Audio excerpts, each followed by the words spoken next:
ಸ್ನೇಹಿತರೆ, ಮೊನ್ನೆ ಪೆಹಲ್ಗಾಂವ್ದಲ್ಲಿ ನಡೆದಿರ್ತಕ್ಕಂಥ ಉಗ್ರರ ದಾಳಿಯಿಂದಾಗಿ ಇಡೀ ದೇಶವೇ ಪಾಕಿಸ್ತಾನದ ವಿರುದ್ಧ ಹೇಗಾದರೂ ಮಾಡಿ ಸೇಡ್ ತೀರಿಸಿಕೊಳ್ಬೇಕು ಅಂತ ಹೋರಾಟ ಮಾಡ್ತಾ ಇದೆ. ಎಲ್ಲರೂ ಕೂಡ ಯಾವಾಗ ಯುದ್ಧ ಅಂತ ಕೇಳ್ತಾ ಇದ್ದಾರೆ. ಹಲವಾರು ಜನ ಯುದ್ಧ ಬೇಡ ಅಂತ ಹೇಳ್ತಾ ಇದ್ದಾರೆ. ಈ ಒಂದು ಚರ್ಚೆಯ ಮಧ್ಯೆ ಇನ್ನೊಂದು ದೊಡ್ಡ ದುರಂತ ನಮ್ಮ ದೇಶದ ಒಳಗಡೆ ನಡೆಯುತ್ತೆ. ಈ ವಿಚಾರ ನಿಮ್ಗೆ ಯಾರಿಗಾದ್ರೂ ಗೊತ್ತಾ ಸ್ನೇಹಿತರೆ? ಗೊತ್ತಿಲ್ಲ ಅಲ್ವಾ? ನಾವೆಲ್ಲ ಪಾಕಿಸ್ತಾನದ ಮೇಲೆ ಯುದ್ಧ ಹೇಗೆ ಮಾಡಬೇಕು ಅನ್ನೋ ಒಂದು ಯೋಚನೆಯಲ್ಲಿರುವಾಗ ಮುಂಬೈಯಲ್ಲಿರ್ತಕ್ಕಂಥ ಇಡಿ ಕಟ್ಟಡ ಅದು ಸುಮಾರು ರಾತ್ರಿ 2:30 ಗಂಟೆಗೆ ಬೆಂಕಿ ತಗಲತ್ತೆ.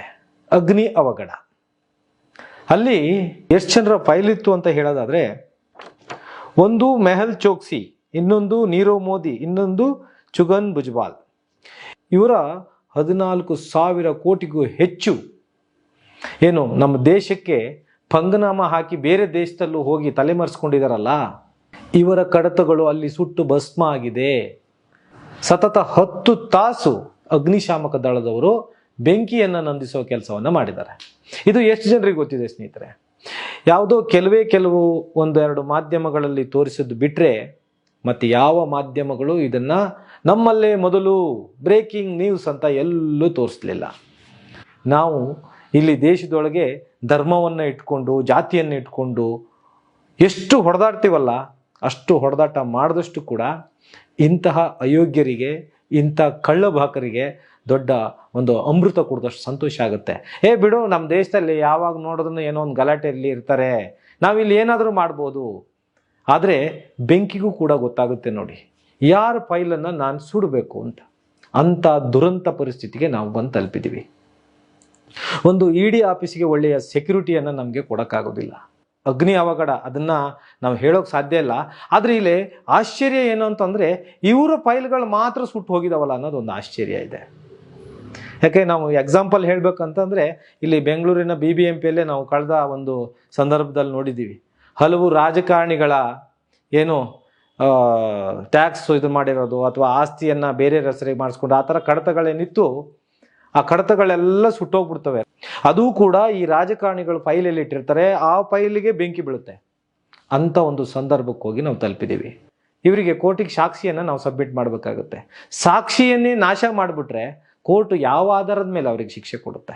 ಇದನ್ನ ಕೇಳೋರು ಯಾರು ಹೇಳಿ? ನೀವು ಕೇಳಿದ್ರೆ ಆಗುತ್ತಾ? ಅದು ಯಾರು ಕೇಳಬೇಕು? ಯಾರಿಗೂ ಗೊತ್ತಿಲ್ಲ. ಯಾರು ಕೇಳ್ತಾರೆ ಅದು ಗೊತ್ತಿಲ್ಲ. ಆದರೆ ಇವರೆಲ್ಲ ಅಪರಾಧ ಮಾಡಿ ಏನು ಇಂತಹ ಒಂದು ಸನ್ನಿವೇಶವನ್ನು ಮಾಡಿಕೊಂಡು ಅವರು ಬಚಾವಾಗುವಂಥ ಕೆಲಸವನ್ನು ಅಚ್ಚುಕಟ್ಟಾಗಿ ಹಲವು ವರ್ಷಗಳಿಂದ ಇದನ್ನು ಮಾಡ್ಕೊಂಡು ಬರ್ತಾ ಇದ್ದಾರೆ.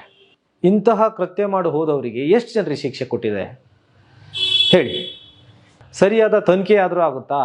ಆಗಲ್ಲ. ಯಾಕೆಂದರೆ ಇದನ್ನು ನಾವು ಹಲವಾರು ಸಂದರ್ಭದಲ್ಲಿ ನೋಡಿದ್ದೀವಿ.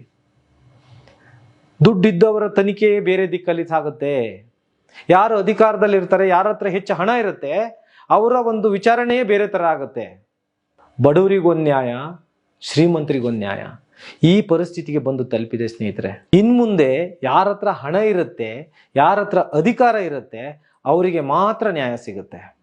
ಯಾರ ಹತ್ರ ಹಣ ಇಲ್ಲ, ಯಾರ ಹತ್ರ ಅಧಿಕಾರ ಇಲ್ಲ, ಇವರು ನ್ಯಾಯ ನೋಡಬೇಕು ಅನ್ನೋದಾದರೆ ಇವರು ಅವರ ಇಡೀ ಜೀವನವನ್ನೇ ತ್ಯಾಗ ಮಾಡಬೇಕು. ಆದರೂ ಕೂಡ ಅವರಿಗೆ ನ್ಯಾಯ ಸಿಗುವಂಥ ಯಾವುದೇ ಲಕ್ಷಣಗಳು ಇನ್ನು ಮುಂದೆ ಕಂಡು ಬರೋದಿಲ್ಲ. ಅಂಥ ಒಂದು ಸ್ಥಿತಿಗೆ ನಾವು ತಲುಪ್ತಾ ಇದ್ದೀವಿ.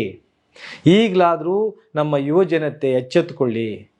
ಈ ಮಾಧ್ಯಮಗಳು ಯಾವುದೇ ವಿಚಾರವನ್ನಾದರೂ ಹೆಚ್ಚು ತೋರಿಸೋದಿಲ್ಲ. ಯಾಕೆಂದರೆ ಅವರಿಗೆ ಅವಶ್ಯಕತೆ ಇಲ್ಲ. ಅವರಿಗೆ ಏನು ಬೇಕು ಅದನ್ನು ಯಾರು ಕೊಡಬೇಕಿತ್ತು ಅವರೆಲ್ಲ ಚೆನ್ನಾಗಿ ಕೊಡ್ತಾ ಇದ್ದಾರೆ.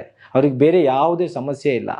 ಅವರು ಹೇಳಿದ್ದನ್ನು ಇವರು ತೋರಿಸ್ಬೇಕು. ಅಲ್ಲಿಯ ಮಟ್ಟಿಗೆ ನಮ್ಮ ಮಾಧ್ಯಮಗಳು ಬಂದು ನಿಂತಿವೆ. ನಮ್ಮ ದೇಶ ಬದಲಾಗಬೇಕು ಅಂದರೆ ನಮ್ಮ ಮಾಧ್ಯಮಗಳು ಬದಲಾಗಬೇಕು ಸ್ನೇಹಿತರೆ. ಬೇರೆ ಏನು ಮಾಡೋದು ಬೇಡ. ಮಾಧ್ಯಮದವರಲ್ಲಿ ವಿನಂತಿ ಇಷ್ಟೇ, ನೀವು ಜನರಿಗೆ ಸತ್ಯ ತೋರಿಸಿ.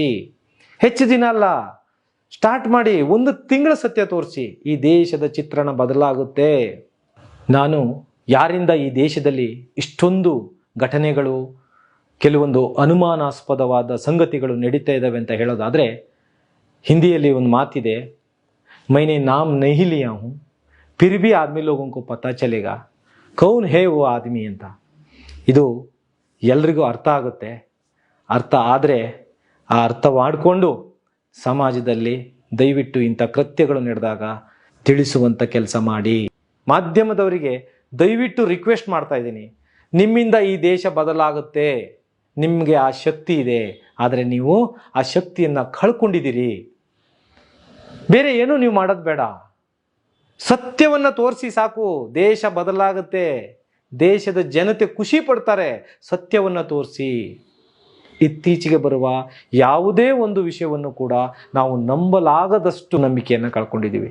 ಹಾಗಾಗಿ ಹೇಳ್ತಾ ಇದ್ದೀನಿ, ದಯವಿಟ್ಟು ಈ ವಿಚಾರವನ್ನು ಆದಷ್ಟು ಜನರಿಗೆ ಶೇರ್ ಮಾಡಿ.